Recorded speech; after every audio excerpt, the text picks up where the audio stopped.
Sir, I need you to move to seat 32B, the flight attendant said, her tone clipped and firm. We have a family that needs to sit together, and your seat is the only one available. The old man looked up from his aisle seat, the one he'd paid extra for, months ago because of a service injury. I booked this for medical reasons, he said quietly, but she didn't budge. If you don't move, we can't close the doors. So he stood, limped down the aisle, and sat alone between two strangers, in pain. 9 minutes later, the cockpit door opened, and the captain walked out. What he did next changed the meaning of that flight forever. Welcome to Grateful Stories, where tales of compassion and kindness are told. Let's uncover what really happened. The early boarding call echoed through Terminal C at Denver International Airport.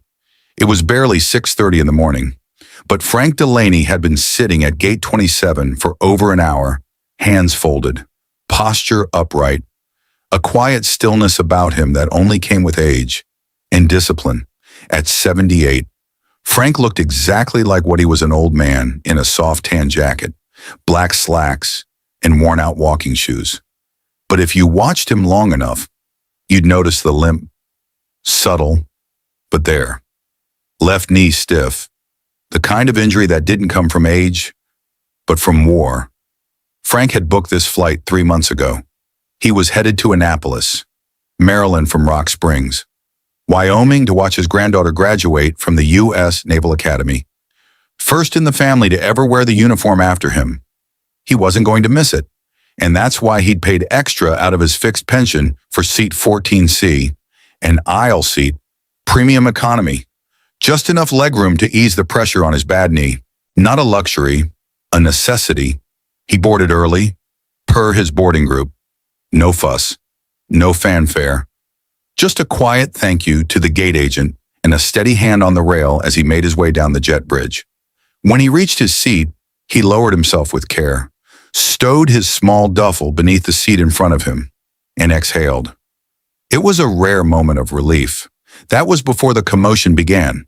3 rows ahead, someone was waving down a flight attendant, a woman in her 30s, sharp uniform, practiced smile. Her name tag read, Kayla. She leaned in to speak with a passenger, then tapped her tablet, frowning, and then she turned. She walked straight toward Frank. "Excuse me, sir," she said, soft but firm. "Are you seated in 14C? Frank looked up, nodded once. "Yes, ma'am." Kayla crouched a bit to his level, smile still in place. "We have a family that got separated during booking. A mother with 2 young kids. They're currently in 3 separate rows. Your seat, along with the 2 beside it, is the only block available where they can sit together." Frank's brow furrowed slightly. "This is my assigned seat. I booked it early because of a service-connected knee injury." Kayla's smile didn't falter, but there was a beat of pause. "I understand, sir. We really appreciate your cooperation.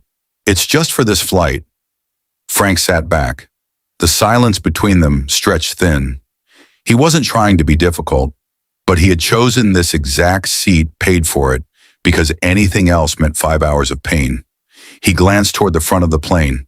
The mother, holding a toddler, was standing in the aisle, 2 other children nearby. Then he looked down at his own hands. Scarred, steady. "What's the alternative?" he asked quietly. Kayla tapped her screen again. "We can offer you seat 32B. It's further back. Middle row." Frank blinked. "Middle seat." "Yes, sir. It's the only seat left unoccupied." He didn't say anything. Just let the information settle. Seat 32B meant no legroom, no stretch, sandwiched between 2 strangers, near the lavatories, near the turbulence. He knew the layout well. "I'm sorry," Frank said, calm but firm, "but I really can't sit back there. My leg won't make it through the flight." Kayla's smile thinned just a touch. "I do understand, sir," she said, "but we really need to seat this family together. If you choose not to move, we may not be able to depart on time." And there it was, the implication that he'd be holding up the flight. Frank glanced around. Other passengers were starting to watch. The nearby rows had gone quiet. He could feel the shift, the weight of 100 silent judgments. An old man, refusing to help a mother with children, a selfish passenger, a problem. His jaw tightened. He looked up at Kayla.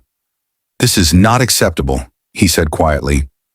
"I'll note that, sir," she replied, "but I need a decision." A full breath passed. Then, slowly, Frank unbuckled his seatbelt. He rose stiffly, gripping the headrest for balance.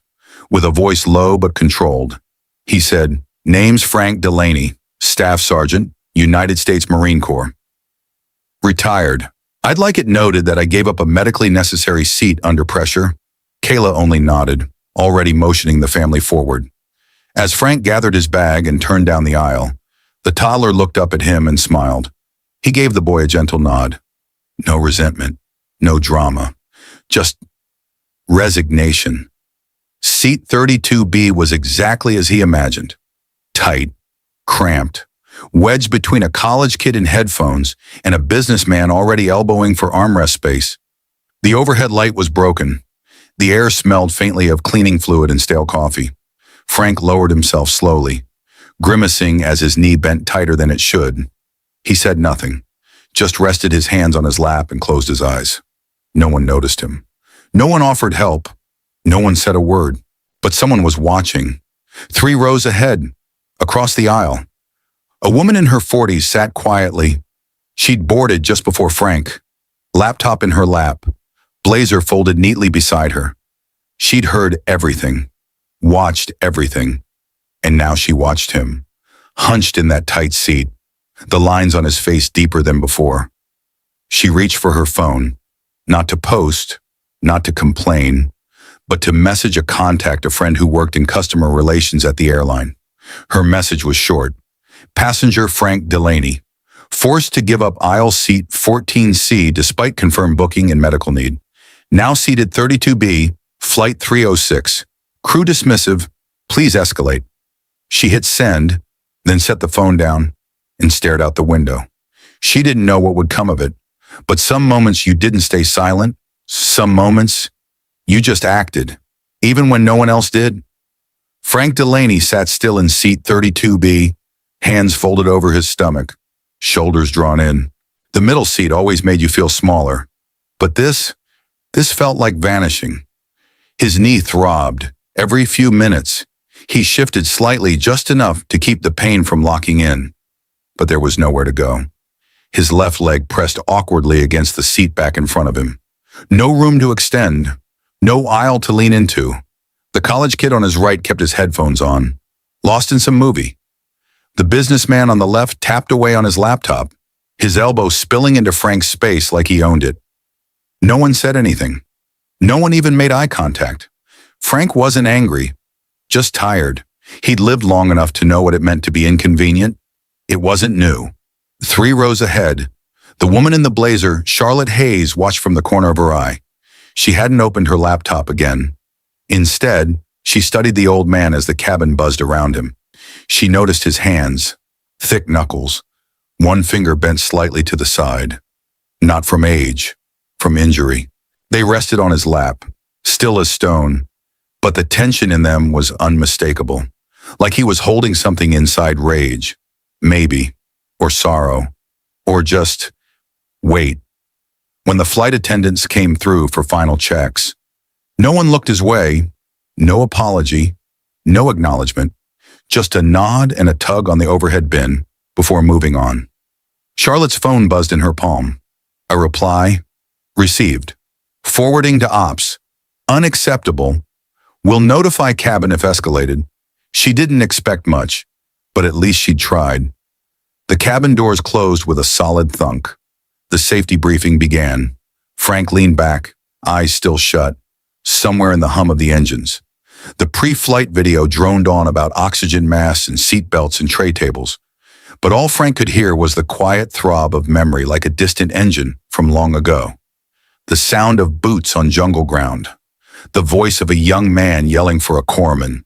The moment his knee shattered under fire. He shifted again and winced. His hand found the edge of the armrest, but it wasn't there. The businessman's elbow remained parked, unmoved. Frank said nothing. In the cockpit, Captain David Miller adjusted his headset. Former Air Force. 23 years in service, 11,000 flight hours. A man of precision and habits forged in steel. His co-pilot read out pre-flight checks as ground control cleared them for takeoff. Then his console lit up. A red notification. Passenger concern flagged by corporate liaison. His brow furrowed. He tapped the screen. Passenger Frank Delaney flight TC-306 issue veteran, forced from medically necessary seat. Below it, a name he recognized, Charlotte Hayes, Diamond Elite, PR board advisor. He blinked.